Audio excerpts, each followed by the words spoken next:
ದೇಸಾಯಿ ಸಿನಿಮಾದ ಡೈರೆಕ್ಟರ್ ಮತ್ತು ವಿಲನ್ ನಮ್ಮ ಜೊತೆ ಇದ್ದಾರೆ. ಬನ್ನಿ ಅವರನ್ನ ಮಾತಾಡ್ಸೋಣ. Sir, welcome to my channel. ಹೇಗಿದ್ದೀರಾ? Combination director villain. ಸರ್, ನಿಮ್ಮನ್ನ ನೋಡಿದ್ರೆ ಯಶ್ ಶೆಟ್ಟಿ ಸರ್ ನೋಡ್ದಂಗೆ ಅನ್ಸುತ್ತೆ. ನೀವೇನಾದ್ರೂ ಅಣ್ಣ ತಮ್ಮ? ನಾನೇ ಬೇರೆ, ಯಶ್ ಶೆಟ್ಟಿನೇ ಬೇರೆ. ತುಂಬಾ ಸಿಮಿಲರ್ ಅನ್ಸುತ್ತೆ ಅಲ್ವಾ? ಬಹಳಷ್ಟು ಜನ ಹೇಳಿದ್ದಾರೆ. ಅದಕ್ಕೆ ಯಾವಾಗ್ಲಾದ್ರೂ ಅಂದ್ರೆ ಸಿಗ್ತಾನೆ ಇರ್ತೀವಿ. ಯಾವಾಗ್ಲಾದ್ರು ಸಿಕ್ಕಿದ್ರೆ ಒಂದು ಫೋಟೋ ತೆಗೆದ್ಬಿಟ್ಟು ಬಿಟ್ಬಿಡಬೇಕು, ನಾನು ರಾಜು ಅವ್ರ ಯಶ್ ಶೆಟ್ಟಿ ಅಂತ. ಆಕ್ಚುಲಿ ಇಬ್ರು ಸೇರಿ ಮೂವಿ ಮಾಡಿದ್ರೆ ಸಖತ್ತಾಗಿರುತ್ತೆ, ಅಣ್ಣ ತಮ್ಮ ಥರ. ಸರ್, ದೇಸಾಯಿ ಸಿನಿಮಾ 30 ಜನ ಆರ್ಟಿಸ್ಟ್ಗಳನ್ನ ಇಟ್ಕೊಂಡು ಮಾಡಿದಂಥ ಸಿನಿಮಾ. ಹೇಗೆ ಈ ಸಿನಿಮಾ ಇಷ್ಟು ಜನಗಳನ್ನ ಹಾಕೊಂಡು ಒಂದು ದೇಸಾಯಿ ಅನ್ನೋ ಕಾನ್ಸೆಪ್ಟ್ ತೊಗೊಂಡು ಬರಬೇಕು ಅಂತ ಅನಿಸಿದ್ದು ಹೇಗೆ ನಿಮಗೆ? ಇದು ದೇಸಾಯಿ ಅನ್ನೋ ಟೈಟ್ಲ್ ನಮ್ಮ ಪ್ರೊಡ್ಯೂಸರ್ ಮೂಲಕ ಉತ್ತರ ಕರ್ನಾಟಕ ಭಾಗ ಆ ಥರ ಇರೋದ್ರಿಂದ, ಬಟ್ ಈ ಕತೆ ಒಂದು ಫ್ಯಾಮಿಲಿ ಸಬ್ಜೆಕ್ಟ್ ಮಾಡಬೇಕು ಅನ್ನೋದು ನಮ್ಮ ಪ್ರೊಡ್ಯೂಸರ್ ಆಯ್ಕೆ. ಈ ಥರ ಒಂದು ಒಗ್ಗಟ್ಟಿನ ಫ್ಯಾಮಿಲಿ ಸಿನಿಮಾ ಉತ್ತರ ಕರ್ನಾಟಕ ನಮ್ಮೂರ ಕಡೆ ಶೂಟಿಂಗ್, ಅವ್ರು ಬಾಗಲಕೋಟೆ, ಬೇಸ್ಡ್ ಬಾಗಲಕೋಟೆ, ನಮ್ಮೂರ ಕಡೆ ಶೂಟಿಂಗ್ ಮಾಡಬೇಕು ಅಂದಾಗ ಕೆಲವು ನಮ್ಮಲ್ಲಿದ್ದ ಇಷ್ಟು ವರ್ಷದ ಅನುಭವಗಳೊಂದಿಗೆ ಅಲ್ಲಿಗೆ ಹೋಗಿ ನೋಡಿ ಅಲ್ಲಿ ನಡೆದಿರೋ ಘಟನೆಗಳನ್ನು ನಾವು ಸ್ವಲ್ಪ ಇನ್ಸ್ಪಿರೇಷನ್ ಆಗಿ ಇಟ್ಕೊಂಡು ಎಲ್ಲವನ್ನು ಮಾಡಿಕೊಂಡು ಒಂದು ಸ್ಕ್ರಿಪ್ಟ್ ಆಗಿ ದೇಸಾಯಿ ಆಗಿ ಇವತ್ತು ನಿಮ್ಮ ಮುಂದೆ ಚಿತ್ರರಂಗಕ್ಕೆ ಬರ್ತಾಯಿದೆ, ಚಿತ್ರಮಂದಿರಕ್ಕೆ 21. ಸಾರಿ, ಈ ಕತೆನ ಮಾಡುವಾಗ ಯಾವುದಾದ್ರೂ ಈ ಕೂಡು ಕುಟುಂಬ ಹತ್ರ ಹೋಗ್ಬಿಟ್ಟು ಕತೆಗಳನ್ನ ಕೇಳಿ ಹೆಣ್ದಿರೋದ ಏನಾದರೂ ಇದೆಯಾ? ಆ ಥರ ಏನಿಲ್ಲ ಮೇಡಮ್. ಅದು ನೋಡ್ಕೊಂಬಂದಿದ್ದೆ. ನಾನು ಒಂದು ಕೂಡು ಕುಟುಂಬದಲ್ಲಿದ್ದವನೇ, ಮತ್ತು ಎಲ್ಲರ ಜೊತೆನೂ ಅದೇ ಥರನೇ ನನ್ನ ಜೀವನದಲ್ಲಿ ಹಂಗೆ ಬೆಳೆದಿದ್ದೀನಿ. ಹಂಗಾಗಿ ನನಗೆ ಒಂದು ಅನುಭವ ಅಷ್ಟೇ. ಮತ್ತು ನಾನು ಮಾಡಿದ್ದು ಸಿನಿಮಾಗಳಲ್ಲೂ ಆ ಥರ ಕೂಡು ಕುಟುಂಬದ ಸಿನಿಮಾಗಳೆಲ್ಲ ಮಾಡಿದ್ದು ಆ ಅನುಭವ ಇದೆ. ಸರ್, ನೀವು ಈ ಸಿನಿಮಾದಲ್ಲಿ ನಿಮ್ಮ ಪಾತ್ರ ಬಗ್ಗೆ ಹೇಳಿ. ಪಾತ್ರದ ಬಗ್ಗೆ ಹೇಳುವಂಥದ್ದೇನೋ ಒಂದು ಒಳ್ಳೆ ಅವಕಾಶ ಸರ್ ನನಗೆ ಕೊಟ್ಟರು. ಅಷ್ಟೇ ಚೆನ್ನಾಗೂ ಕೂಡ ನನ್ನನ್ನು ತೋರಿಸಿದ್ದಾರೆ. ಪ್ರೆಸೆಂಟ್ ಅಂದರೆ ಪಾತ್ರಕ್ಕೆ ಏನು ಯಾವ ರೀತಿ ಈ ಪಾತ್ರನ ಈ ವ್ಯಕ್ತಿನ ತೋರಿಸ್ಬೋದು ಅನ್ನೋದನ್ನು ಅವರು ತುಂಬ ಚೆನ್ನಾಗಿ ಸ್ಟಡಿ ಮಾಡಿ ನನಗೆ ಆ ಸ್ಪೇಸ್ನ ಕ್ರಿಯೇಟ್ ಮಾಡಿಕೊಟ್ರು. ಮತ್ತು ನಾನು ಅವ್ರನ್ನ ಡೈರೆಕ್ಟರ್ ಅನ್ನೋದಕ್ಕಿಂತ ಅಣ್ಣನಾಗಿ ಭಾಳಷ್ಟು ಗೌರವಿಸ್ತೀನಿ. ಏಕೆಂದರೆ ಭಾಳ ಒಳ್ಳೆ ಮನುಷ್ಯ, ಒಳ್ಳೆಯ ಗುಣ, ಒಳ್ಳೆಯ ಆಲೋಚನೆ ಇರೋಂಥ ವ್ಯಕ್ತಿ. ನಾವು ಮಾಡಿರೋದು ಚಿಕ್ಕದೇ ಆಗಿರ್ಬೋದು, ಬಟ್ ನನ್ನ ಅವರ ಬಾಂಧವ್ಯ ಇದರಿಂದ ಭಾಳ ದೊಡ್ಡದಾಗಿ ಬೆಳೀತು, ಗೌರವ ಹೆಚ್ಚಾಯಿತು, ತುಂಬ ಚೆನ್ನಾಗಿತ್ತು ಮೇಡಮ್. ಮತ್ತು ಇನ್ನೊಂದೇನಪ್ಪ ಅಂತಂದರೆ ಈ ಪಾತ್ರ ಅವರು ಬರೆದಿರೋ ಪ್ರಕಾರದಲ್ಲಿ ನಾವು ಸ್ಪಾಟಲ್ಲಿ ಕೆಲಸ ಮಾಡೋ ಟೈಮಲ್ಲಿ ಇನ್ನಷ್ಟು ಡೆವಲಪ್ಮೆಂಟ್ ಮಾಡ್ತಾರೆ. ಅದು ತುಂಬ ನನಗೆ ಇಷ್ಟ ಆಯಿತು. ತುಂಬ ಅಂದರೆ ತುಂಬ ಸ್ಪೇಸ್ ಕೊಟ್ಟು ಅನ್ಕೊಂಡಿದ್ದೆ ಅವ್ರನ್ನೇ ಸಿಕ್ಕಿದ್ದು ಇವರೇ, ಬೇರೆ ಆಪ್ಷನ್ ಎಲ್ಲಿ ನಾನು ಹೋಗಲಿಲ್ಲ. ಸೊ ಮುಂದಿನ ದಿನಗಳಲ್ಲಿ ನಾನು ಎಲ್ಲ ಡೈರೆಕ್ಟರ್ಗಳ ಜೊತೆ ಕೆಲಸ ಮಾಡಿದಾಗಲೂ ಅದನ್ನು ಹೇಳ್ತೀನಿ. ಅದೇ ರೀತಿ ಸರ್ ಜೊತೆನೂ ಕೂಡ ಮತ್ತಷ್ಟು ಮೊಗದಷ್ಟು ಮಾಡೋದಕ್ಕೆ ನನಗಂತೂ ಆಸೆ ಇದೆ. ಅದೇ ರೀತಿ ಅವ್ರಿಗೂ ಅನಿಸಿರುತ್ತೆ ಅಂತ ಅನ್ಕೊಳ್ತೀನಿ. ನಾವೇನೇ ಬರೆದ್ರೂ ಮೇಡಮ್, ಅದಕ್ಕೆ ಪೂರಕವಾಗಿ ನಮ್ಮ ಬರವಣೆ, ನಮ್ಮ ಇಮ್ಯಾಜಿನೇಷನ್ನ ಪ್ರೆಸೆಂಟ್ ಮಾಡೋಕ್ಕೆ ಕಲಾವಿದರು ಬೇಕು ಮೇಡಮ್. ಆ ಕಲಾವಿದರು ಇದ್ದಾಗಲೇ ನಮ್ಮ ಬರವಣಿಗೆ ಹೊರಗಡೆ ಬರೋದು. ಅವ್ರದ್ದು ಇದ್ದೇ ಇರುತ್ತೆ. ನಾವು ಎಷ್ಟೇ ಬರೆದ್ರೆ ನಾವಲ್ಲಿ ಬರಿಬೋದು, ಬುಕ್ ಓದ್ಬೋದು, ಫೀಲ್ ಆಗ್ಬೋದು. 4 ಜನಕ್ಕೆ ತೋರಿಸ್ಬೇಕು ಅಂದರೆ ಕಲಾವಿದರು. ಬಟ್ ಏನೇ ಆದ್ರೂ ಅವರ ಅನುಭವದ ಮುಂದೆ, ಅವರ ಈ ಜರ್ನಿ ಮುಂದೆ ನಮ್ಮ ಚಿಕ್ಕದೆ. ಅವರು ಭಾಳಷ್ಟು ದೊಡ್ಡ ನಿರ್ದೇಶಕರ ಜೊತೆ ಸಹ ನಿರ್ದೇಶಕರಾಗಿ ಎಲ್ಲ ಕೆಲಸ ಮಾಡಿದ್ದಾರೆ.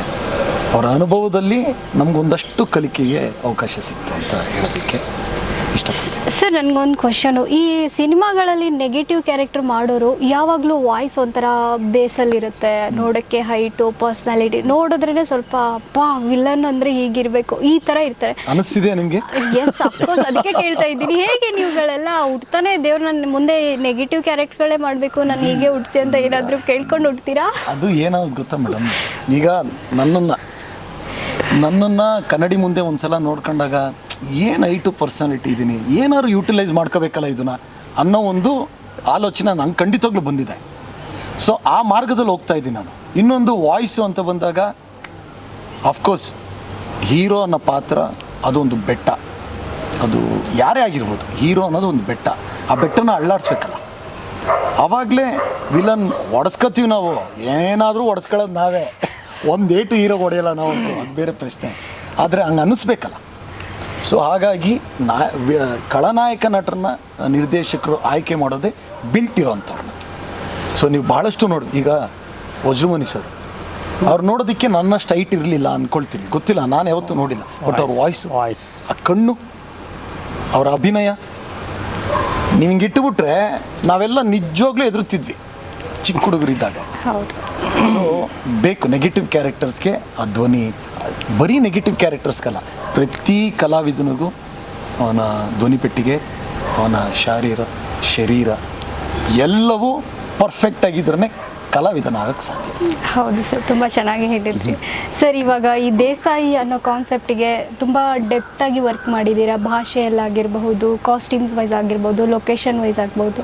ಈ ತಯಾರಿಗಳು ಹೇಗಿತ್ತು ಸರ್? ಕಾಮನ್ ಮೇಡಮ್, ನನ್ನ ಇಷ್ಟು ವರ್ಷ ಎಕ್ಸ್ಪೀರಿಯೆನ್ಸಲ್ಲಿ ಅದೇನು ಹೊಸದೇನು ಅನ್ನಿಸ್ಲಿಲ್ಲ. ನಾನು ಒಂದೊಂದು ಸಿನಿಮಾ 2 ವರ್ಷ 3 ವರ್ಷ ಮಾಡಿರೋದ್ರಿಂದ ಇದು ತಯಾರಿಗಳು ತುಂಬ, ನನ್ನ ಈ ಸಿನಿಮಾಗೆ ಎಷ್ಟೆಷ್ಟು ಬೇಕಿದು, ಯಾವ ಥರ ಬೇಕು, ಒಂದು ಡಿಸೈನ್ ಮಾಡಿಕೊಂಡು ಅದನ್ನು ಪರಿಪೂರ್ಣವಾಗಿ ನನಗಿರೋ ಒಂದು ಚೌಕಟ್ಟಿನಲ್ಲಿ ಯಾವ ಥರ ಪ್ರೆಸೆಂಟ್ ಮಾಡಬೇಕು ಅದಕ್ಕೊಂದು ಅದಕ್ಕಂತೂ ನ್ಯಾಯ ಒದಗಿಸಿ ಅದು ಮಾಡಿದ್ದೀನಿ. 100% ಅದೊಂದು ಇದೆ ಸರ್. ಈ ಸಿನಿಮಾಗೂ ಮೊದಲು ನೀವು ಹಿಂದೆ ಯಾವ ಸಿನಿಮಾಗಳಲ್ಲಿ ವರ್ಕ್ ಮಾಡಿದ್ರಿ? ಮೇಡಮ್ ಯಾವ್ದು ಅಂತ ಕೇಳ್ತಿರಲ್ಲ ಮಂಜುನಾಥ ಸಿನಿಮಾ ಅಲ್ಲ, ಇವಾಗ ಮತ್ತೆ ಇವರು ಅಷ್ಟೊಂದು ಅಳಬರ ಇವರು ಅನ್ಕೊಂಡ್ಬಿಟ್ಟು ಕಷ್ಟ ಸರ್, ನಾನು ಹೇಳ್ಕೊಂತಾನೆ ಇಲ್ಲ. ಆಕ್ಚುಲಿ ನೀವು ನಾನು ಅವರ ಅನುಭವದ ಮುಂದೆ ಅಂತ ಅಂದಾಗಲೇ ಅನ್ವಯಿಸ್ಬೇಕಾಯ್ತದೆ ಆಕ್ಚುಲಿ.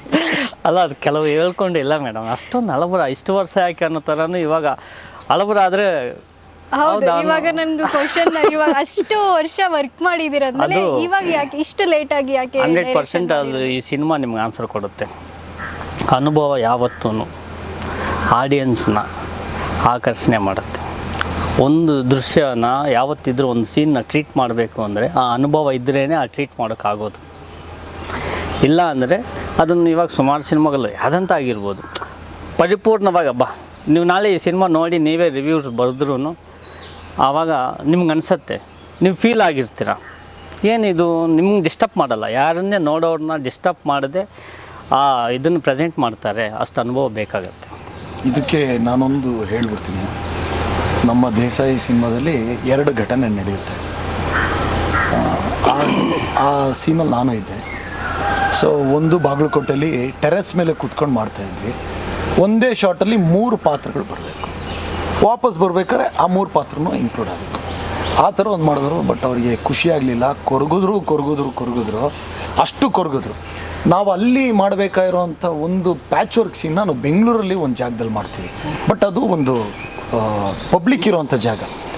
ಅಲ್ಲೂ ಅಷ್ಟೇ ತುಂಬ ಎಮೋಷನ್ ಕನೆಕ್ಟ್ ಆಗುವಂಥ ಸೀನು ಮೇಡಮ್. ಅದು ಸೀನು ನಮ್ಗೆಲ್ರಿಗೂ ಇದೆ, ಮೋಡ ಆಗ್ಬಿಡ್ತಲ್ಲ, ಮಳೆ ಬಂದ್ಬಿಡ್ತಲ್ಲ, ಟೈಮ್ ಆಗ್ಬಿಡ್ತಲ್ಲ ಅಂತ ಬ್ಯಾಟ್ ಲೈಟ್ ಆಗುತ್ತೆ. ಇವರು ಆ ಸೀನಲ್ಲಿ ಏನು ಎಮೋಷನ್ ಇದೆ ಕ್ಯಾರಿ ಮಾಡಿಬಿಟ್ಟಿದ್ದಾರೆ. ಸರ್ ಆಗ್ತಾ ಇಲ್ಲ ಸರ್, ನಾನು ಅನ್ಕೊಂಡಂಗೆ ಬರಲಿಲ್ಲ ಅಂತ. ಪ್ರೆಸೆಂಟೇಷನ್ ವಿಜೃಂಭಣೆ ಮಾಡೋಕ್ಕಾಗಲ್ಲ. ಎಮೋಷನ್ ಕ್ಯಾರಿ ಮಾಡಿದ್ದೀನಿ, ನನ್ನ ಅನುಭವದಲ್ಲಿ ಎಮೋಷನ್ ಕ್ಯಾರಿ ಮಾಡಿದ್ದೀನಿ. ವಿಜೃಂಭಣೆ ಮಾಡಬೇಕು ಅಂದರೆ ಟೈಮ್ ಬೇಕು. ಅದಕ್ಕೆ ಆದಂಥ ಅದೊಂದು ಪ್ರಾಬ್ಲಮ್. ಇವತ್ತಿನ ಪರಿಸ್ಥಿತಿ ವಿಜೃಂಭಣೆ ಸಿನಿಮಾಗಳೇ ಥಿಯೇಟ್ರಲ್ಲಿ ಚೆನ್ನಾಗಿ ವಸೂಲಿ ಮಾಡ್ತಾ ಇದೆ. ನಿಮ್ಮ ದೇಸಾಯಿ ಸಿನಿಮಾದಲ್ಲಿ ಎಷ್ಟು ಜನ ಆರ್ಟಿಸ್ಟ್ಗಳನ್ನ ನೋಡಬಹುದು ನಾವು? ಮೇಡಮ್ ಒಂದು ಹೊರಟ ಪ್ರಶಾಂತ್ ಸರ್ ಒಂದಿದ್ದಾರೆ. ನೋಡ್ತಾನೆ ಇರ್ಬೋದು. ಅಲ್ಲ, ಮೇನು ಅದು ನಿಮಗೆ ಕಾಣಿಸ್ದೇ ಇರೋದು. ಇವಾಗ ಇದುವರೆಗೂ ಪಬ್ಲಿಸಿಟಿ ರಿವೀಲ್ ಮಾಡಿಲ್ಲ ಸರ್. ಹೊರಟ ಪ್ರಶಾಂತ್ ಸರ್ ಒಂದು ತುಂಬ ವಿಭಿನ್ನವಾದ ಒಂದು ಕ್ಯಾರೆಕ್ಟರ್ ಮಾಡಿದ್ದಾರೆ. ಮತ್ತು ಮಧುಸೂದನ್ ರಾವು, ಕಲ್ಯಾಣಿ ಮೇಡಮು, ಹರಿಣಿ ಮೇಡಮು, ಮತ್ತು ನಟನಾ ಪ್ರಶಾಂತ್ ಸರು, ಮತ್ತು ಚೆಲುವರಾಜ್ ಸರು, ಮತ್ತು ಇನ್ನೂ ಹೊಸ ಕಲಾವಿದರು ಸುಮಾರು ಸ್ಕೋಪ್ ಇದೆ ಇಲ್ಲಿ. ಮತ್ತು ಹೀರೋ ಪ್ರವೀಣ್ ಸರು, ರಾಧ್ಯ ಅವರು, ಬಟ್ ಎಲ್ಲವೂ ಇನ್ನೂ ಸುಮಾರು ಬಾಗಲಕೋಟೆ ಕಡೆ ಕೆಲವ್ರನ್ನ ಆಡಿಸ್ ಮಾಡಿ ಕೆಲವು ಕ್ಯಾರೆಕ್ಟರ್ಸ್ನ ಆಯ್ಕೆ ಮಾಡ್ಕೊಂಡಿದ್ದಿದೆ. ತುಂಬ ದೊಡ್ಡದಾಗಿದೆ ಮೇಡಮ್ ಬಲಗ ಒಂದು ಫ್ಯಾಮಿಲಿ. ನೀವೇ ಗೊತ್ತಿರುತ್ತೆ, ನಮ್ಮ ಟೀಚರು, ನಮ್ಮ ಸಾಂಗು ಎಲ್ಲ ಅದನ್ನು ನೋಡ್ಬಿಟ್ಟೆ ಕೇಳಿದೆ ಎಷ್ಟು ಜನ ಇರ್ಬೋದು. ಆಗಿದ್ರೆ ಲೆಕ್ಕನೇ ಸಿಗ್ಲಿಲ್ಲ ನನಗೆ, ಅದಕ್ಕೆ ಕೇಳಿದೆ. ಅಲ್ಲಿ ಸಣ್ಣ ಸಣ್ಣ ಪಾತ್ರಗಳು ಒಂದಷ್ಟು ಬರ್ತವೆ ಹೋಗುತ್ತೆ. ಆ ಪಾತ್ರಗಳನ್ನ ಇವ್ರು ಹೆಂಗೆ ಆಯ್ಕೆ ಮಾಡಿದ್ದಾರೆ ಅಂದರೆ, ಅಲ್ಲಿನ ಲೋಕಲ್ ಸ್ಟೇಜ್ ಆರ್ಟಿಸ್ಟ್ಗಳು ಇರ್ತಾರೆ ಗೊತ್ತಾ, ನಾಟಕ ಮಾಡೋರು ಅಂತರು ಅಂಥ ಕಲಾವಿದರುಗಳನ್ನೆಲ್ಲ ಕರೆದು ಆಡಿಷನ್ ಮಾಡಿ ಅವಕಾಶ ಕೊಟ್ಟಿದ್ದಾರೆ. ಸುಮಾರು ಜನ ಇದೆ. ನಾನು ಅವ್ರದ್ದು ತುಂಬ ದೊಡ್ಡ ಸ್ಕ್ರೀನ್ ಸ್ಪೇಸ್ ಇದೆ ಅಂತ ನಾನು ಹೇಳ್ತಾ ಇಲ್ಲ. ಸಣ್ಣ ಪಾತ್ರಗಳು, ದೊಡ್ಡ ಪಾತ್ರಗಳನ್ನಾದ್ರೂ ಅಲ್ಲಿರೋವಂಥ ಪ್ರತಿಭೆಗಳಿಗೂ ಅವಕಾಶ ಕೊಡಿ.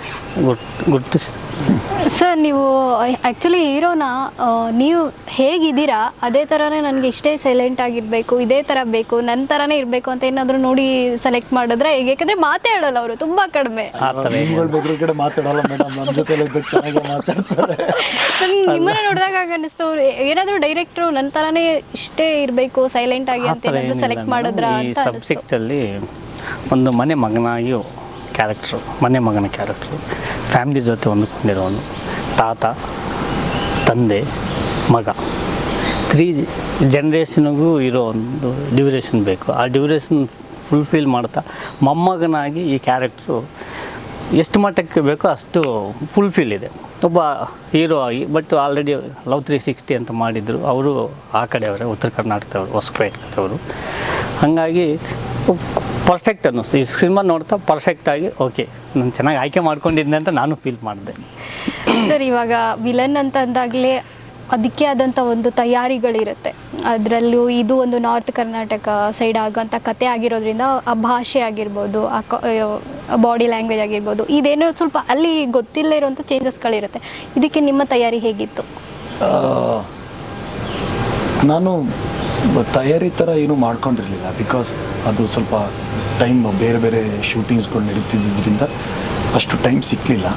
ಬಟ್ ಆನೆಸ್ಟಾಗಿ ಆ ಭಾಷೆ ಮೇಲೆ 100ಗೆ 100% ಕೊಡೋಕ್ಕಾಗಲಿಲ್ಲ ಅಂದರೂ ಅಟ್ಲೀಸ್ಟ್ ನಾನು ಏನೋ ಒಂದು ನ್ಯಾಯ ಒದಗಿಸ್ಬೇಕು ಅನ್ನೋದ್ರ ಕಡೆ ಫೋಕಸ್ ಮಾಡಿದಂತೂ ಇದೆ. ಮೇಡಮ್, ಭಾಷೆ ಅನ್ನೋದು, ಉತ್ತರ ಕರ್ನಾಟಕ ಭಾಷೆ ಅನ್ನೋದು ನಾವು ನಮ್ಮ ಬಳಕೆ ಜಾಸ್ತಿ ಆಗ್ತೈತೆ ಏನು ಸರ್. ಇತ್ತೀಚೆಗೆ ಇವತ್ತು ಆ ಭಾಷೆನ ಯಾರು ಬಳಸ್ತಾ ಇಲ್ಲ. ನಾವು ಅಲ್ಲಿಗೆ ಹೋದ್ರೂ ನಮ್ಮ ಮೈಸೂರು ಕನ್ನಡ ನಾವೇನು ಬುಕ್ಕಲ್ಲಿ ಏನು ಬರೀತೀವೋ ಬರವಣಿಗೆಯಲ್ಲಿ ಅದನ್ನೇ ಇದು ಮಾಡ್ತಿದ್ದೆ. ಹಳಬರು ಯಾರೋ ಒಂದು 50 years ಹಿಂದೆ ಇರೋರೇ ಆ ಭಾಷೆನ ಬಳಸ್ತಾ ಇದ್ದಾರೆ. ಅಲ್ಲೇ ಹುಟ್ಟಿ ಬೆಳೆದಿರೋ ಹುಡುಗರು ಆ ಇದರಲ್ಲಿ ಅಷ್ಟೇ ಹೊರತು ನೀವಾಗ ಮಾತಾಡಿ ನಮ್ಮ ಬೆಂಗಳೂರು ಮೈಸೂರು ಕನ್ನಡನೇ ಮಾತಾಡ್ತಾರೆ ಅವರು. ಅವ್ರ ಕನ್ನಡ ಮಾತಾಡಲ್ಲ. ಅವ್ರ ಮನೆಯಲ್ಲಿ ಅವ್ರ ತಂದೆ ತಾಯಿ, ಅವ್ರ ಅಜ್ಜ ಅಜ್ಜಿ ಇದ್ರೇನೆ ಆ ಭಾಷೆ ಬರುತ್ತೆ, ಆ ಭಾಷೆನ ಬರ್ತಾರೆ. ಇಲ್ಲ ಅಂದರೆ ಇಲ್ಲ. ಆ ಥರ ನಮ್ಮ ಸಿನಿಮಾದಲ್ಲಿ ಅಲ್ಲಿ ಹುಟ್ಟಿ ಬೆಳೆದಿರೋರು ಮಾತ್ರ ಆ ಭಾಷೆ ಮಾತಾಡ್ತಾರೆ. ನಮ್ಮ ಹೀರೋ ಆ ಭಾಷೆ ಮಾತಾಡಲ್ಲ, ಹೀರೋ ಇನ್ನೂ ಸ್ವಲ್ಪ ಮಾತಾಡ್ತಾರೆ. ಅಂದರೆ ಅದ್ರಲ್ಲಿ ಸುಮ್ಮನೆ ಮಾತಾಡಬಾರ್ದು ಅಂತೂ ಇಲ್ಲ. ಬಟ್ ಹೀರೋ ಬೇರೆ ಕಡೆಯಿಂದ ಬಂದಿರ್ತಾನೆ, ಬೇರೆ ಕಡೆ ಬೆಳೆದಿರ್ತಾನೆ, ನಾವೆಲ್ಲೋ ಬೇರೆ ಕಡೆ ಇರ್ತೀವಿ, ನಮ್ದೇನೋ ಒಂದು ಮಿಕ್ಸಪ್. ಹಂಗೆ ಇವರೆಲ್ಲ ಅಲ್ಲೇ ಹುಟ್ಟು ಬೆಳೆದಿರೋದು, ಹಂಗಾಗಿ ಉತ್ತರ ಕರ್ನಾಟಕ ಮಾತಾಡ್ತಾರೆ. ಸ್ವಲ್ಪ ಅಳವಡಿಸ್ಕೋಬೇಕಾಯ್ತು. ಅಲ್ಲ, ನಾನು ಹುಟ್ಟು ಬೆಳೆದಿದ್ದೀನಿ ಅಂದ್ರೆ ಸಿನಿಮಾದಲ್ಲಿ. ನಮ್ದು ಹಾಸನ, ಇಲ್ಲಿ ಚಂದ್ರಪಟ್ಟಣ. ನಾನು ಹೇಳಿದ್ ನೋಡು, ನೀವು ಆಗಿದ್ರೆ ಉತ್ತರ ಕರ್ನಾಟಕದವರ ಅಂತ ಅನ್ಕೊಂಡೆ ನಮ್ಮ ಕಥೆಯಲ್ಲಿ ಪಾತ್ರೆಯಾಗಿ. ಹಂಗಿದ್ರೆ ಇನ್ನೂ ಒಂಚೂರು ಪ್ರಿಪ್ರೇಷನ್ಸ್ ಇಲ್ದಂಗೆ ಬೇಡಿ ಸರ್ ಇದು ಬೇರೆ ಥರ ಮಾಡೋಣ ಅಂತ ಮಾಡ್ಬೋದು. ಸರ್ ಇವಾಗ ನಿಮ್ಮ ಜರ್ನಿ ನೋಡಿದ್ರೆ ನೀವು ಹಿಂದೆ ಮಾಡಿರೋಂಥ ಸಿನಿಮಾಗಳಲ್ಲೂ ನೀವು ನೆಗೆಟಿವ್ ಆಗಿ ಕಾಣಿಸ್ಕೊಂಡಿದ್ದೀರಾ, ಇವಾಗಲೂ ಕೂಡ ನೆಗೆಟಿವ್ ಆಗಿ ಕಾಣಿಸ್ಕೊತೀರಾ. ಯಾಕೆ ನೆಗೆಟಿವ್ ಅಲ್ಲೇ ಮಾಡ್ತಾ ಹೋಗೋಣ ಅನ್ನೋ ಪ್ಲಾನ ಅಥವಾ ಹೀರೋ ಆಗಿ ಕಾಣಿಸ್ಕೊಳ್ಳೋಣ? ಮೇಡಮ್ ಸರ್ ಏನೋ ಸರ್ ಅದು ನೆಗೆಟಿವ್ ಅಂತ ಮೇಡಮ್, ನೆಗೆಟಿವ್ ಅಂತ ಅದನ್ನು ಬಿಂಬಿಸಬೇಡಿ ಮೇಡಮ್. ನೆಗೆಟಿವ್ ಅಲ್ಲ, ಅದು ಸೊಸೈಟಿಲಿರೋ ಆ ಥರ ಪಾತ್ರೆಗಳಷ್ಟೇ ಅವು. ಆದ್ರೂ ವಿಲನ್ ಮತ್ತೆ ಅದು ನೆಗೆಟಿವ್ ಅಂದ್ರೆ ಇವ್ರ ಮೇಲೆ ಬಿದ್ದುಬೀಳುತ್ತೆ. ಅವ್ರೇನ್ ಹೇಳ್ತಿದ್ರೆ ಸರ್ನ ರಿಕ್ವೆಸ್ಟ್ ಮಾಡ್ಕೊಂಡು ಯಾವ್ದ್ರ ನೆಕ್ಸ್ಟ್ ಬರೋ ಸಿನಿಮಾ ನೋಡಿ ಹೀರೋ ಆಗಿ ಮಾಡಿ ಅಂತ ಹೇಳ್ತಿದ್ದಾರೆ ಅವರು. ಯಾಕೆ ಆಗ್ಬಾರ್ದು ಹೀರೋ ಆಗಿ? ಅದಕ್ಕೆ ಅವಕಾಶ ಕೊಡ್ದಾಗ ಮಾತಾಡ್ಬಿಟ್ಟೆ ನಾನು. ಅದೇ ಅಲ್ಲ ಸರ್, ಯಾಕೆ ಹೀರೋ ಆಗ್ಬಾರ್ದು ನೋಡಿ? ಮೇಡಮ್ ನೀವು ಆನೆಸ್ಟ್ ಆಗಿ ಹೇಳಿ, ನಾನು ನಾಯಕ ನಟ ಆಗೋ ಎಲ್ಲಾ ತರದಲ್ಲೂ ಕಾಣಿಸ್ತೀವಿ ನಾನು. ಸರ್ ಆಬ್ವಿಯಸ್ಲಿ ಮೇಡಮ್ ಇವತ್ತು ಒಂದು ಅಪ್ಲಿಕೇಶನ್ ಅಲ್ಲ ಸೀರಿಯಸ್ ಅದ್ರಲ್ಲಿ ಏನು ಸರ್, ನೋಡಿದ್ರೆ ಹೀರೋ ತರ ಕಾಣಿಸ್ತೀರಾ, ಆದ್ರೂ ವಿಲನ್ ಯಾಕೋ ನಮ್ಗೂ ತಗೊಳಕ್ ಕಷ್ಟ ಅನ್ಸುತ್ತೆ. ಅಲ್ಲ ಆ ಥರ ಪಾತ್ರಗಳ ವಾಹಿನಿ ಮುಖಾಂತರ ಅದೊಂದಷ್ಟು ಜನಕ್ಕೆ ರೀಚ್ ಆಗಿ ಅವಕಾಶ ಬಂದ್ರೆ ಬಿಡಿ. ಖಂಡಿತ ಸರ್, ನೆಕ್ಸ್ಟ್ ಹೀರೋ ಆಗಿನೇ ಮಾಡಿ ನೀವು. ನಾವು ಆದಷ್ಟು ಬೇಗ ನಿಮ್ಮನ್ನ ಹೀರೋ ಆಗಿ ನೋಡಕ್ ಇಷ್ಟಪಡ್ತೀವಿ. ಸರ್ ಏನೋ ಹೇಳ್ತಾ ಇದ್ರಿ ನೀವು? ನಮ್ಮ ದೇಶ ಹೀರೋ ಇದ್ದ ಸಾರಿ ಹೀರೋ ಆಗಿ ಮಾಡೋದಕ್ಕೆ ಕೆಲವು ಕ್ಯಾರೆಕ್ಟರ್ಸನ್ನ ಯಾವತ್ತೂ ಯಾರು ಹೀರೋಗಿ ಮಾಡಬೇಕಾಗನ್ನೋದೇ ಏನೂ ಇಲ್ಲ. ಅದಕ್ಕೆ ತಕ್ಕ ಆ ಕತೆಗೆ ಆ ಕ್ಯಾರೆಕ್ಟ್ರನ್ನ ಫುಲ್ಫಿಲ್ ಮಾಡಿದ್ರೆ ಅವರೇ ಹೀರೋ. ಇವಾಗ ಶಂಕರ್ನಾಗ್ ಸಾಗು ಒಂದು ಶಂಕರ್ನಾಗ್ ಸಾರು ಮತ್ತು ಇನ್ನೊಂದು ತಮಿಳ್ ಸಿನಿಮಾ ರೀಮೇಕ್ ಮಾಡಿದ್ರಲ್ಲ ಸರ್, ಒಂದು cinema full negative role. ಹೀರೋಯಿನನ್ನು rape ಮಾಡ್ತಾರೆ ಮತ್ತು ಇದೆಲ್ಲ ಬರ್ತಾರೆ, ಲಾಸ್ಟ್ವರೆಗೂ ನೆಗೆಟಿವ್ ಆಗೇ ಇರ್ತಾರೆ. ಬಟ್ ಅವ್ರನ್ನ ಒಳ್ಳೇದು ಮಾಡೋದು ಸಿನಿಮಾ ಕ್ಯಾರೆಕ್ಟ್ರು. ಏನು ಆ ಥರ ಕ್ಯಾರೆಕ್ಟರ್ಸ್, ಆ ಥರ ಒಂದು ಕ್ಯಾರೆಕ್ಟರ್ ಸಿಕ್ಕಿದಾಗ ತಪ್ಪೇನಿಲ್ಲ. ಈ ಫಿಸಿಕ್ಗೆ ಈ ಥರ ಹಂಗೆ ಸಿಕ್ಕಿದ್ರು ಒಟ್ನಲ್ಲಿ ಏನೋ ಲಾಸ್ಟಲ್ಲಿ ಹೀರೋ ಅನ್ಸ್ಕೋಬೇಕಷ್ಟೇ. ಒಟ್ನಲ್ಲಿ ಹೀರೋ ಆಗಿ ಮಾಡಬೇಕು ಅಷ್ಟೇ. ಅದರಲ್ಲೇನು ಮೇಡಮ್, ಇವಾಗ ಹೀರೋ ಅಂತೇನಿಲ್ಲ, ಯಾವ ಹೀರೋಗೂ ಕಟ್ಔಟ್ ಕಟ್ತಾ ಇಲ್ಲ ಮೇಡಮ್. ಹೌದು ಸರ್, ಇವಾಗ ವಿಲನ್ಗಳೇ ಆಕ್ಚುಲಿ ಸಖತ್ ಹೈಲೈಟ್ ಆಗ್ತಿರೋದು. ವಿಲನ್ಗಳೇ ಸೀರಿಯಸ್ಲಿ ಹಂಗಂದು ಮತ್ತೆ ತಿಂತಾರ ಅನ್ನಕ್ಕೂ ಮಣ್ಣ ಕಳೆದು ಬೇಡ. ಹಾಗೇನಿಲ್ಲ ಆ ಥರ ಏನಿಲ್ಲ ಬ್ರದರ್, ಆ ಥರ ಏನಿಲ್ಲ ಬ್ರದರ್. ಏನಾಗುತ್ತೆ ಅಂತ ಮುಂದೆ ಹೇಳ್ತೀನಿ.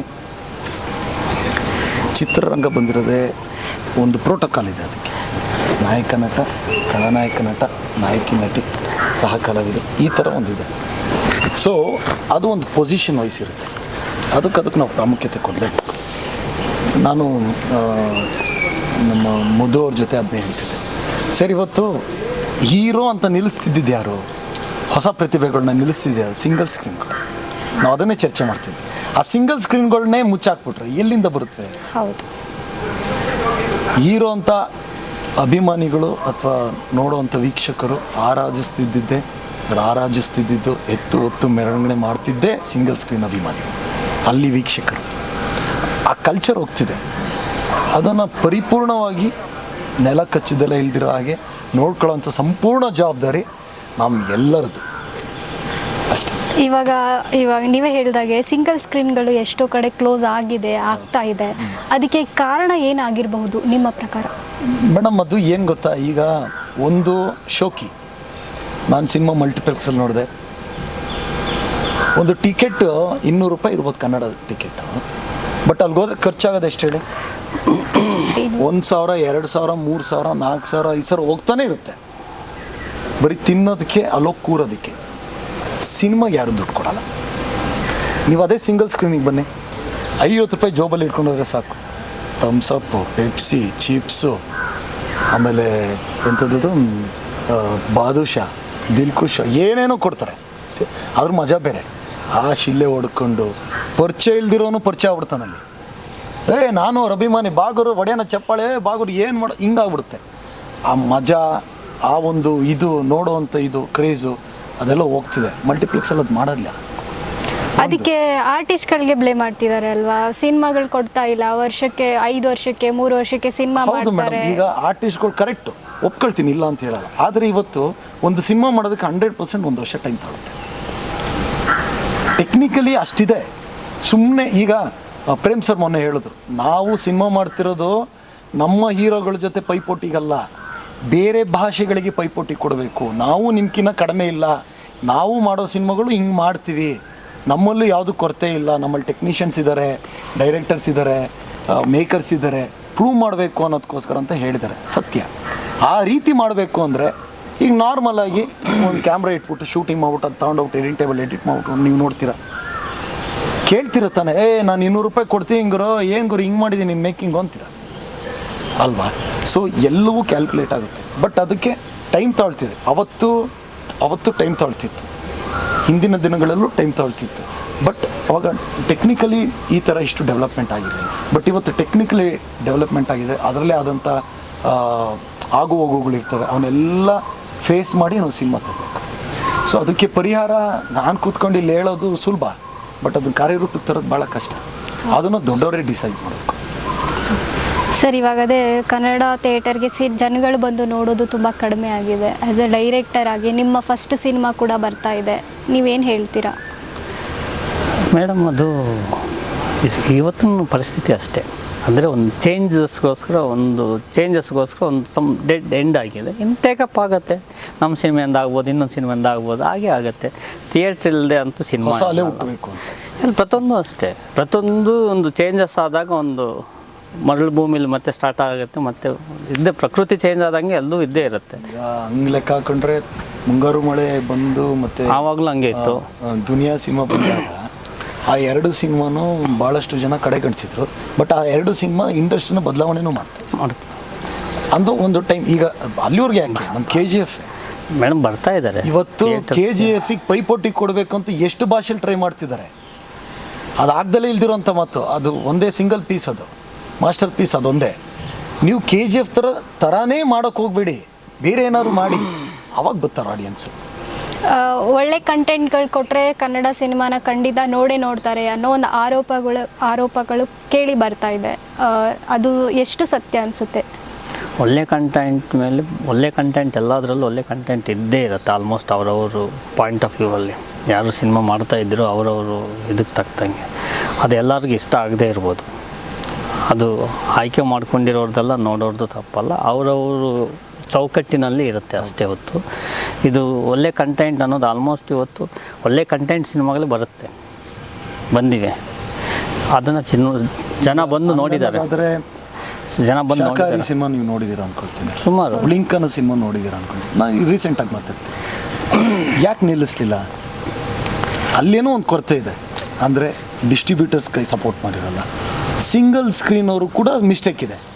ಹೊಸ ಕಲಾವಿದರುಗಳು, ಹೊಸ ಹೀರೋ, ಹೊಸ ನಿರ್ದೇಶಕರು, ಹೊಸ ಪ್ರೊಡ್ಯೂಸರ್ ಅಂದರೆ ಕೈಯೇ ಹಾಕಲ್ಲ ಮೇಡಮ್, ತಪ್ಪು ತಾನೇ ಅವ್ರದ್ದು. ಸೊ ಹಂಗನ್ನೋದು ಎಲ್ಲರೂ ಕರೆಕ್ಷನ್ ಮಾಡ್ಕೋಬೇಕು.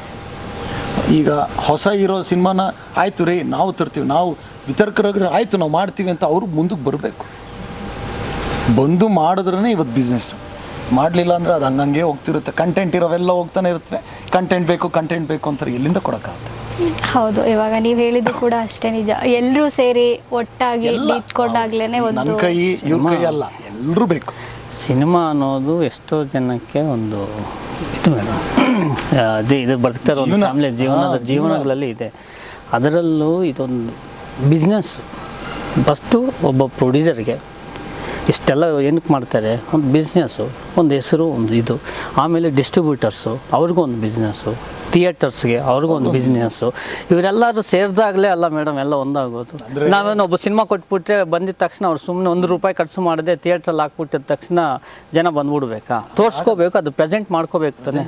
Very important. ಇವಾಗ ಒಂದು ಚಿಕ್ಕದಾಗ ಒಂದು ಶಾಪ್ ಇಟ್ಟರು 4-5 ಲೈಟ್ ಹಾಕ್ಬಿಟ್ಟು ಮಿಂಚಿಸ್ಬಿಟ್ಟು ಸೂಪರ್ ಅಟ್ರಾಕ್ಟ್ ಮಾಡ್ತಾರೆ. ಆ ಥರ ಒಂದು ಎಲ್ಲ ಜಾಗದಲ್ಲಿ ಎಲ್ಲರ ಹತ್ರನೂ ಇರಬೇಕು ಮೇಡಮ್. ಓನ್ಲಿ ಆರ್ಟಿಸ್ಟ್ ಮೇಲೆ ಎಲ್ಲ ಪ್ರೊಡ್ಯೂಸರ್ಸ್ ಮೇಲೆ ಇವರೆಲ್ಲರ ಮೇಲೆ ಇದು ಮಾಡಬಾರ್ದು. ಎಲ್ಲರೂ ಸೇರಿದಾಗಲೇ ಅದೊಂದು ಸಿನಿಮಾಗೆ ಜನ ಬರ್ತಾರೆ ಅಂತ ನನ್ನ ಅಭಿಪ್ರಾಯ. ಇದೆಲ್ಲರಿಗೂ ಒಂದು ಬಿಸ್ನೆಸ್ಸೇ ಇದು. ಯಾರು ಇದು ಕಡೆಯಿಂದ ಅಲ್ಲ, ಎಲ್ಲರೂ ಅವರು ಜೀವನಕ್ಕೋಸ್ಕರನೇ ಮಾಡೋದು. ಅವ್ರು ಮಾಡ್ಕೊತ ಎಲ್ಲ ಇನ್ನೊಬ್ಬರ ಮೇಲೆ ಬ್ಲೇಮ್ ಮಾಡಿಸ್ಬಿಟ್ಟು ಸ್ಕಿಪ್ ಮಾಡಿಕೊಂಡು ಹೋಗ್ತಾ ಇದ್ದಾರೆ. ಅದು ಹೇಳ್ಕೊಳ್ಳೋದಕ್ಕೆ ಚಿತ್ರರಂಗ ಇನ್ನೊಂದು ಸೆಲೆಬ್ರಿಟೀಸು ಆಗಿರೋದ್ರಿಂದ ದೊಡ್ಡದಾಗಿ ಕಾಣಿಸ್ತಾ ಐತೆ. ಎಲ್ಲ ಬಿಸ್ನೆಸ್ಸಲ್ಲೂ ಇದೆ. ಅದೇ ಇವಾಗ ಹೇಳ್ತಾರೆ ಸ್ಟಾರ್ಸ್ಗಳಂದಂಗೆ ಎಲ್ಲೋ ಒಂದು ಕಡೆ ಈ ಥಿಯೇಟರ್ಗಳು ಮುಚ್ಚೋದಕ್ಕೆ ದರ್ಶನ್ ಸರ್ ಹೆಸರು ಕೇಳಿ ಬರುತ್ತೆ, ಸುದೀಪ್ ಸರ್ ಹೆಸರು ಕೇಳಿ ಬರುತ್ತೆ. ಇವ್ರುಗಳೆಲ್ಲ 3 ವರ್ಷಕ್ಕೆ ಅವ್ರು ತಿನ್ನೋ ಅನ್ನಕ್ಕೆ ಮಣ್ಣು ಹಾಕೊಳ್ತಾರೆ.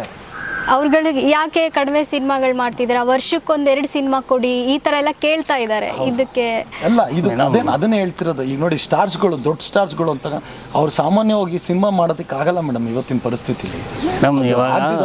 ನನ್ನ ಈ ಸಿನಿಮಾನೇ 1 ವರ್ಷ ಆಯ್ತು. ನಾವೇ 1 ವರ್ಷ ಮಾಡಿದ್ದೀವಿ. ಇವತ್ತಿನ ಪರಿಸ್ಥಿತಿ 30 ಜನ ಆರ್ಟಿಸ್ಟ್ ಹಿಡ್ಕೊಂಡು ಸ್ಕೆಡ್ಯೂಲ್ ಪ್ಲಾನ್ ಮಾಡಿ. ಈಗ ಇವ್ರು ನಾಳೆ ಸರ್ ಶೂಟಿಂಗ್ ಅಂದ್ರೆ ನಾವು ಇಮಿಡಿಯೇಟ್ ಹೋಗಕ್ಕಾಗಲ್ಲ, ಯಾಕಂದ್ರೆ ನನ್ನಿಂದ 1-2-3 ಲೈನ್ ಸಿನಿಮಾಗಳು ಇರ್ತವೆ. ಎಲ್ಲರನ್ನೂ ಒಗ್ಗೂಡಿಸಿ ಟೆಕ್ನಿಷಿಯನ್ಸ್ ಬೇರೆ ಕಡೆ ಇದೊಂದೇ ಸಿನಿಮಾ ನೆಚ್ಕೊಂಡು ಕೂರಕ್ಕಾಗಲ್ಲ. ಅವ್ರೂ ಈ ಸಿನಿಮಾ ಆದ್ಮೇಲೆ ನೆಕ್ಸ್ಟ್ ಏನು, ನಾಳೆ ಏನು ಅಂತ ಯೋಚನೆ ಮಾಡ್ತಿರ್ತಾರೆ. ನಾನು ಅದನ್ನೇ ಹೇಳ್ತಿರೋದು, ಇವತ್ತು ಟೆಕ್ನಿಕಲಿ ತುಂಬ ಬೆಳೆದಿದೆ, ನಾವು ಅದ್ರ ತಕ್ಕಂತಲೇ ಸಿನಿಮಾ ಮಾಡಬೇಕು. ಬಟ್ ಇದ್ರ ಮಧ್ಯದಲ್ಲಿ ಹೊಸ ಪ್ರತಿಭೆಗಳಿಗೆ, ಹೊಸ ನಿರ್ದೇಶಕರಿಗೆ, ಹೊಸ ನಿರ್ಮಾಪಕರಿಗೆ ದಾರಿ ಮಾಡಿಕೊಡಿ. ಅವಾಗ ಯಾಕೆ ಸಿನಿಮಾ ಥಿಯೇಟ್ರಿಗೆ ಬರಲ್ಲ ನೋಡೋಣ ಮೇಡಮ್. ಇನ್ನೊಂದು ವ್ಯವಸ್ಥೆ ಪ್ರಾಬ್ಲಮ್ ಇದೆ ಮೇಡಮ್. ಆ ವ್ಯವಸ್ಥೆ ಹಿರಿಯರು ದೊಡ್ಡವರು ಫ್ಯೂಚರ್ಗೋಸ್ಕರ ಸ್ವಲ್ಪ ಯೋಚನೆ ಮಾಡಿದ್ರೆ ಚೆನ್ನಾಗಿರುತ್ತೆ ಇಂಡಸ್ಟ್ರಿ. ಎಲ್ಲ ಕಡೆ ಯೋಚನೆ ಮಾಡ್ತಿದ್ದಾರೆ, ಅಲ್ಲೂ ಕೊರತೆಗಳಿದೆ, ಬಟ್ ಅದು ಕಣ್ಣು ಕಾಣಿಸ್ತಾ ಇಲ್ಲ. ಅಲ್ಲಿ ಮೈನಸ್ನ ಯಾರು ಮಾತಾಡ್ತಾ ಇಲ್ಲ. ಬೇರೆ ಇಂಡಸ್ಟ್ರಿಯಲ್ಲಿ ಮೈನಸ್ನ ಮಾತಾಡ್ತಾ ಇಲ್ಲ. ಮೈನಸ್ನು ಇದು ಎಷ್ಟೋ ಮೈನಸ್ಗಳಿದೆ, ಯಾರು ಮಾತಾಡ್ತಾ ಇಲ್ಲ. ಅವ್ರು ಪ್ಲಸ್ಸನ್ನೇ ಮಾತಾಡ್ತಾ ಇದ್ದಾರೆ, ಅವ್ರಿಗೆ ಉಪಯೋಗ ಆಗೋದನ್ನೇ ಮಾತಾಡ್ತಿದ್ದಾರೆ.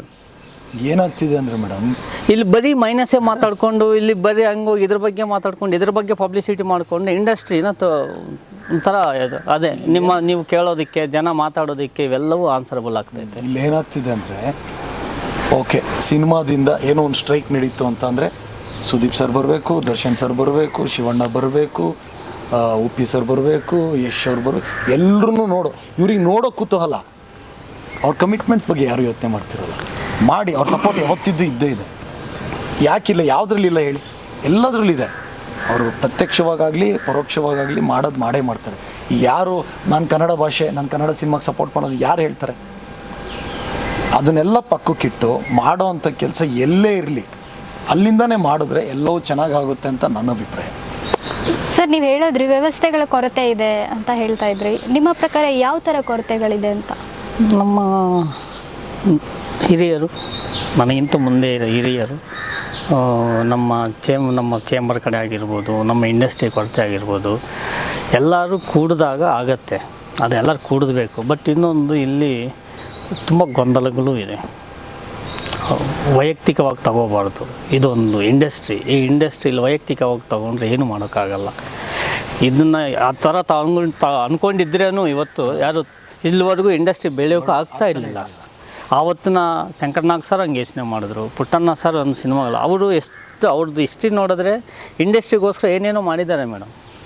ಇವತ್ತು ನಾವೆಲ್ಲ ಅವರು ಇದು ಅಸೋಸಿಯೇಷನ್ ಮೆಂಬರ್ಸ್ ಆಗಿ ನಾವು ಅವ್ರ ಜೊತೆ ಕೆಲಸ ಮಾಡಿ ಅವರು ಮಾಡಿ ಹಾಕಿ ಹೋಗಿದ್ದನ್ನೇ ನಾವು ಅಲ್ಲಿದ್ವಿ.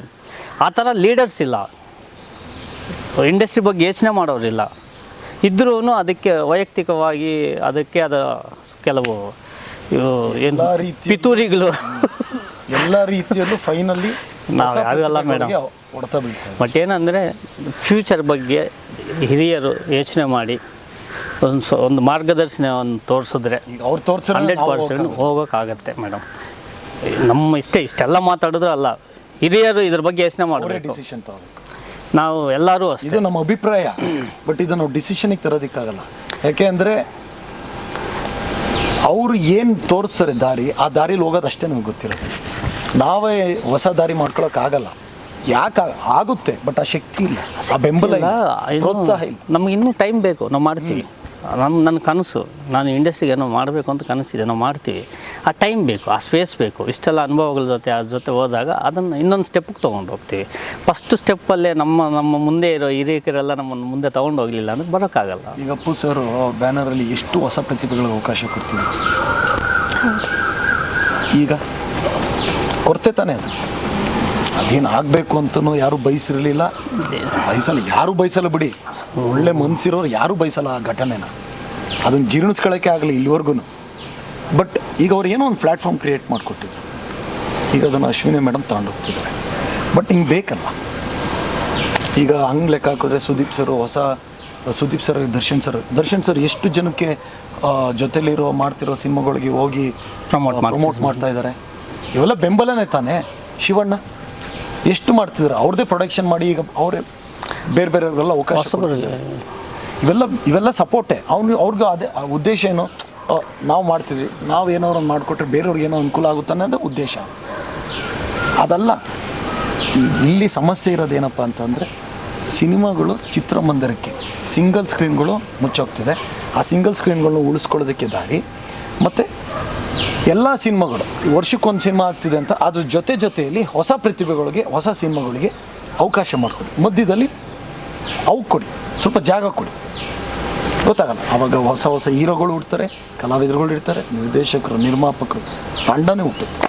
ಹೌದು, ಇವಾಗ ನೀವು ಹೇಳೋದ್ರಲ್ಲಿ ಎಷ್ಟು ನಿಜ ಇದೆ ಅಂದರೆ ಇಲ್ಲಿ ನಾವು ಅವ್ರ ಮೇಲೆ ಇವ್ರ ಮೇಲೆ ಬ್ಲೇಮ್ ಮಾಡೋದು ಬಿಟ್ಟು ನಮ್ಮ ಕೆಲಸನ ನಾವು ಸರಿಯಾಗಿ ಮಾಡಿದ್ರೆ ನಾವು ಇಂಡಸ್ಟ್ರಿನ ಎಲ್ಲೋ ಅದು ಅದ್ರ ಪಾಡಿಗೆ ಅದು ಬೆಳೀತಾ ಹೋಗುತ್ತೆ ಅನ್ನೋದು. ಈಗ ನಮ್ಮ ಕೆಲಸ ಏನು ಹೇಳಿ, ನಾವು ಸಿನಿಮಾ ಮಾಡಿದ್ದೀವಿ. ಈ ಸಿನಿಮಾ ನಾವೀಗ ತಂದು ತಲುಪಿಸೋ ಜವಾಬ್ದಾರಿ ನಮ್ಮದು. ಬಟ್ ಅಲ್ಲಿ ದೊಡ್ಡ ಶಕ್ತಿಗಳು ಇದ್ದಾಗ ಆ ಶಕ್ತಿಗಳು ಬೆಂಬಲನೂ ಬೇಕು ಮೇಡಮ್. ಹೌದು, ಇಲ್ಲ ಅಂದರೆ ನಾವು ಏನು ಮಾಡೋಕ್ಕಾಗಲ್ಲ ಮೇಡಮ್. ಹಂಗೆ ನಾಶ ಆಗೋಗ್ಬಿಡ್ತೀವಿ. ನಾಶ ಆದಮೇಲೆ ಮತ್ತೆ ಬಂದ್ಬಿಟ್ಟು ಆ ಪ್ರಯತ್ನ ಪಡ್ತೀವ? ಒಬ್ಬ ನಿರ್ಮಾಪಕ ಬಂದು ಮತ್ತೆ 10 ಕೋಟಿ 20 ಕೋಟಿ ದುಡ್ಡು ಹಾಕೋಕ್ಕೆ ಯೋಚನೆ ಮಾಡ್ತಾರೆ, ಎಲ್ಲಿಂದ ತರ್ತಾರೆ? ಸೊ ಅದನ್ನೆಲ್ಲವೂ ಪ್ರಾಕ್ಟಿಕಲಾಗಿ ಯೋಚನೆ ಮಾಡಬೇಕಷ್ಟೆ. ಸರ್, ಇವಾಗ ನಿಮ್ಮ ಸಿನಿಮಾ ಬಗ್ಗೆ ಮಾತಾಡೋದಾದರೆ, ನಿಮ್ಮ ಸಿನಿಮಾ ಒಂದು ಫ್ಯಾಮಿಲಿ ಎಂಟರ್ಟೈನ್ ಜೊತೆ ಒಂದು ಒಳ್ಳೆ ಲವ್ ಸ್ಟೋರಿ ಇದೆಯಾ ಅಥವಾ ಹೇಗೆ? ಲವ್ ಸ್ಟೋರಿ ಇದೆ ಮೇಡಮ್. ಮತ್ತು ಇನ್ನೂ ಏನು ಸ್ಪೆಷಲ್ ಆಗಿ ನಾವು ನೋಡಬಹುದು ನಿಮ್ಮ ಸಿನಿಮಾದಲ್ಲಿ? ಒಂದು ಫ್ಯಾಮಿಲಿ ಎಂಟರ್ಟೈನ್ಮೆಂಟ್ ಜೊತೆಗೆ ಆ ಉತ್ತರ ಕರ್ನಾಟಕನ ಸೊಗಡು, ಆ ಉತ್ತರ ಕರ್ನಾಟಕ ಅಂದ ತಕ್ಷಣ ಒಂದು ಫ್ಯಾಮ್ಲಿ ಎಮೋಷನ್, ಆ ಎಮೋಷನ್ಗೆ ರಿಯಾಕ್ಷನ್ ಅದು ಫುಲ್ಫಿಲ್ ಆಗಿದೆ. ಮತ್ತು ಇದರಲ್ಲಿ ಅಲ್ಲಿನ ಕೆಲವು ಲೊಕೇಶನ್ಸು ಅದನ್ನು ಕಟ್ಟಿಕೊಟ್ಟಿದ್ವಿ. ಸಿನಿಮಾ ಬಂದು ನೋಡಿದ್ರೆ ಹ್ಯಾಪಿಯಾಗಿ ಫೀಲ್ ಹೊರಗಡೆ ಹೋಗ್ತಾರೆ ಅನ್ನೋದು ಒಂದು ಅನಿಸಿಕೆ ನನಗಿದೆ. ನಿಮ್ಮ ಸಿನಿಮಾ ರಿಲೀಸ್ ಆಗ್ತಾ ಇದೆ, ವೀಕ್ಷಕರಿಗೆ ಏನು ಹೇಳ್ತೀರಾ? ಮನೆ ಮಂದಿ ಎಲ್ಲ ಬಂದು ಈ ಸಿನಿಮಾದಲ್ಲಿ 3 ಜನರೇಷನ್ಸ್ ಎಮೋಷನ್ ಇದೆ. ತಂದೆಗೋಸ್ಕರ ಮಗ, ಮಗನಿಗೋಸ್ಕರ ತಂದೆ, ಅಜ್ಜನಿಗೋಸ್ಕರ ಮೊಮ್ಮಗ, ಅಜ್ಜಿಗೋಸ್ಕರ ಮಗ, ಈ ಥರ ಒಂದು 3 ಜನ್ರೇಷನ್ಸು, ತಾತ, ಮೊಮ್ಮಗ, ಮಗ, ಈ ಜನ್ರೇಷನ್ನ ಎಲ್ಲರೂ ನೋಡಬೇಕು. ಎಷ್ಟು ಫೀಲ್ ಮಾಡ್ತಾರೆ, ನಾವು ಈ ತಪ್ಪುಗಳನ್ನ ಮಾಡಬಾರ್ದು ಅಂತ ಒಂದು ತಪ್ಪು ಮಾಡಿದ್ರು ಮಾಡ್ತಾ ಇರ್ತಾರೆ, ನಾವೇನು ಯಾರನ್ನೂ ಚೇಂಜ್ ಮಾಡೋಕ್ಕಾಗಲ್ಲ. ಮನಸ್ಸಲ್ಲಿ ಒಂದು ಕೊರಗು ಕಾಡುತ್ತೆ.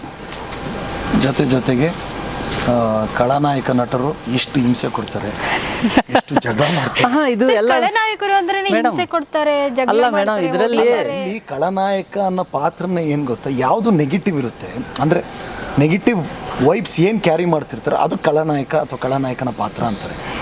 ಈಗ ನಾನು ನಿಮಗೆ ಒಂದು ಒಳ್ಳೆ ಸಂದೇಶ ಕೊಡಬೇಕು ಅಂತ ಅಂದರೆ ಕೆಟ್ಟದ್ರಿಂದನೇ ಶುರು ಮಾಡಬೇಕು. ಇಲ್ಲ ನಾನು ಎಕ್ಸಾಂಪಲ್ಸ್ ಕೊಡೋದಕ್ಕೆ ಆಗಲ್ಲ. ಈ ಸಿನಿಮಾ ಪ್ರತಿಯೊಬ್ಬರ ಮನೆಯಲ್ಲಿ ಮನೆಯ ಕತೆ ಇದು ಮೇಡಮ್. ಇದು ನಾನು ಸಿನಿಮಾಗೋಸ್ಕರ, ಸೌಂಡಿಂಗೋಸ್ಕರ ದೇಸಾಯಿ ಅಂತ ಒಂದು ಸಿನಿಮಾ, ಇದಕ್ಕೊಂದು ಕತೆ, ಒಂದು ಮನೆ, ಒಂದು ಟೈಟ್ಲ್ ಇಟ್ಟಿದ್ದು, ಮನೆತನದ ಹೆಸರಿಟ್ಕೊಂಡು ಅಷ್ಟೇ ಹೊತ್ತು ಇದು ಎಲ್ಲರ ಮನೆಯಲ್ಲೂ ಇದೆ. ಎಲ್ಲರ ಮನೆಯಲ್ಲೂ ನಡೆಯುವಂಥ ಘಟನೆಗಳೇ, ಎಲ್ಲರ ಮನೆ ಅಟ್ಮಾಸ್ಫಿಯರಲ್ಲಿ ನಡೆಯುವಂಥ ಸನ್ನಿವೇಶಗಳೇ ಇದು. ಅದರಲ್ಲಿ ವಾತಾವರಣ ಬದಲಾಯಿಸಿದ್ವಿ, ಅಷ್ಟೇ ಲೊಕೇಶನ್ ಬದಲಾಯಿಸಿದ್ವಿ. ತುಂಬ ಅದ್ಭುತವಾದ ಸಿನಿಮಾ ನಾವು ಮಾಡಿದ್ದೀವಿ, ನೀವೆಲ್ಲ ಬಂದು ನೋಡ್ಬಿಟ್ರೆ ಕಳೆದೋಗ್ಬಿಡ್ತೀರಾ ಆ ಥರ ಹಂಗಲ್ಲ. ಒಳ್ಳೆ ನೀಟ್ ಬ್ಯೂಟಿಫುಲ್ 1-2 ಗಂಟೆ ಸಿನಿಮಾ ನೋಡಿದ್ರೆ ನೋಡ್ಬೋದು, ಹ್ಯಾಪಿ ಫೀಲ್ ಮಾಡ್ಕೊಂಡು ಬರ್ಬೋದು. ಹಾಗಾದ್ರೆ ತುಂಬಾ ದಿನಗಳ ನಂತರ ಒಂದೊಳ್ಳೆ ಕೂಡು ಕುಟುಂಬ, ಒಂದೊಳ್ಳೆ ಫ್ಯಾಮಿಲಿ ಎಂಟರ್ಟೈನ್ಮೆಂಟ್, ಒಂದೊಳ್ಳೆ ಲವ್ ಸ್ಟೋರಿ ಸಿನಿಮಾ ನಮಗೆ ನೋಡಕ್ ಸಿಗಬಹುದು ಅನ್ನೋ ನಿರೀಕ್ಷೆ ನಮಗೂ ಕೂಡ ಇದೆ. ಉತ್ತರ ಕರ್ನಾಟಕ ಶೈಲಿಯಲ್ಲಿ. ಈಗ ನೀವೇ ಹೇಳ್ಬಿಟ್ರಿ ಸಿನಿಮಾ ಸ್ಪೆಷಲ್ ಏನು ಅಂದ್ರೆ, ನೀವೇ ಹೇಳ್ಬಿಟ್ರಿ ಸ್ಪೆಷಲ್ ಏನು ಅಂತ. ಮಾತಾಡ್ತಾ ಗೊತ್ತಾಯ್ತು ಅದ್ರಲ್ಲಿ ಏನ್ ಇರಬಹುದು. ಹಾಗೆ ಕುತೂಹಲ ಕೂಡ ಹುಟ್ಟುತ್ತೆ. ಒಂದು ಫ್ಯಾಮಿಲಿ ಅಂತಾಗ ಯಾವ ತರ ನಾವು ನೋಡ್ಲೇಬೇಕು ಅನ್ನೋದು. ಇದು ಮಾಸ್ ಆಡಿಯನ್ಸ್ಗೆ ಸ್ಪೆಷಲಿ ಅನ್ನೋ ಥರ ಇಲ್ಲ ಮೇಡಮ್. ಮಾಸ್ ಎಲಿಮೆಂಟ್ಸು ಇದೆ, ಫ್ಯಾಮಿಲಿ ಆಡಿಯನ್ಸಿಗೆ ಹೇಳಿ ಮಾಡಿಸಿದಂಥ ಸಿನಿಮಾ ಇದು. ಅದೇ ನಿಮ್ಮ ಸಿನಿಮಾಗೆ ಒಳ್ಳೇದಾಗಲಿ. ಇದುವರೆಗೂ ನಿಮ್ಮ ಸಿನಿಮಾ ಬಗ್ಗೆ ನಮ್ಮ ಜೊತೆ ಹಂಚ್ಕೊಂಡಿದ್ದಕ್ಕೆ ತುಂಬ ಥ್ಯಾಂಕ್ಸ್. ಹಾಗೆ ನಿಮ್ಮ ಸಿನಿಮಾಗೆ all the best. Thank you madam. So much. ನಿಮ್ಮ ವಾಹಿನಿ ಮುಖಾಂತರ ನಮ್ಮ ಸಿನಿಮಾಕ್ಕೆ, ನಮ್ಮ ಸಿನಿಮಾಗಳಿಗೆ, ಕನ್ನಡ ಸಿನಿಮಾಗಳಿಗೆ ಬೆಂಬಲ ಇದೇ ರೀತಿ ಸಿಗ್ತಾ ಇರಲಿ ನಿಮ್ಮೆಲ್ಲ ವೀಕ್ಷಕರಲ್ಲಿ ಕೇಳ್ಕೊಳ್ಳೋದು. Thank you so much. Thank you sir. SSTV cinema ಜಗತ್ತಿನ ಕ್ಷಣ ಕ್ಷಣದ ಸುದ್ದಿಯೊಂದಿಗೆ.